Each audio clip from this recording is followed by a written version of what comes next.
Ça donne une espèce de techno instrumental, c'est-à-dire que c'est vraiment un tempo de techno, un truc assez binaire, assez quoi, bête et méchant comme ça, mais joué par des vraies percussions.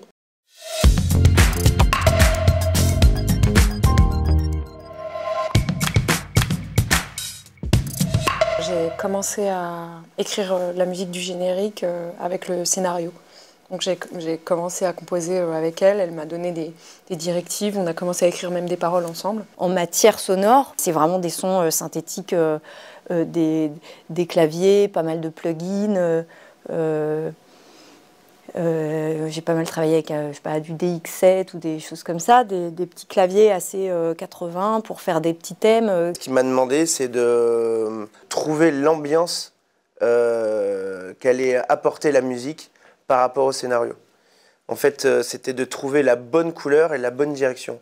Ne pas être trop dans la comédie, ne pas être trop dans le thriller. Justement, le fait d'avoir commencé par proposer des chansons, même si c'est des chansons d'1 minute 30 par moment, ça permet de tapisser un peu le mood un peu général. On a beaucoup travaillé l'intuition toutes les deux. Et même si elle était parfois pas convaincue ou pas d'accord avec ce que je proposais, ça me donnait juste envie d'y retourner et de rebondir pour lui proposer quelque chose de plus adéquat. En une soirée, en fait, on a fait tout l'épisode 5 à main levée. C'est avec cet épisode 5, en fait, qu'on a redistribué la musique sur tous les épisodes, en fait. Je m'enferme quelques jours en studio et voilà, puis je me dis voilà ce que ça m'inspire à la lecture de ce scénario. Et donc je reviens avec, je crois, 4 ou 5 morceaux. Et il y en a un où c'est le générique de la série aujourd'hui. On n'a pas retouché. Hein, cette musique, elle est là pour faire un petit peu sentir le contre-la-montre, puisqu'on est dans ce temps-là qui doit vraiment se sentir, où il y a une prise d'otage et où on a le moins de temps possible pour s'en sortir. Et donc, c'est bêtement un genre de tic-tac, mais à différents tempos. Je trouve que mes projets sur lesquels je suis le plus à l'aise, c'est lorsque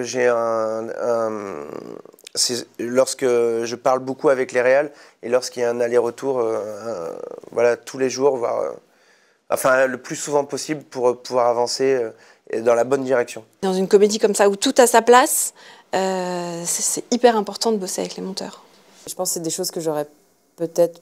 Enfin, en tout cas, c'est des musiques que j'aurais pas faites pour moi, mais j'étais trop contente de saisir l'occasion de lâcher les chiens un peu. Et c'était un exercice de style qui me permettait d'être ouais, dans une énergie un peu punk. Ouais, j'avais l'autorisation, quoi. Je pense que j'aurais jamais fait une musique aussi bien toute seule, quoi. C'est vraiment... C'était de la joie, vraiment, de travailler avec tous ces gens. Ça fait du bien de travailler et avec d'autres gens et pour d'autres gens. C'est très intéressant pour nous, les compositeurs, c'est d'être vraiment intégrés au processus de montage, en fait, d'échanger et de voir les épisodes qui se construisent, voilà, de faire vraiment partie de ce processus. Quand j'ai un projet et que je me mets au service d'une histoire, mais c'est un régal, en fait.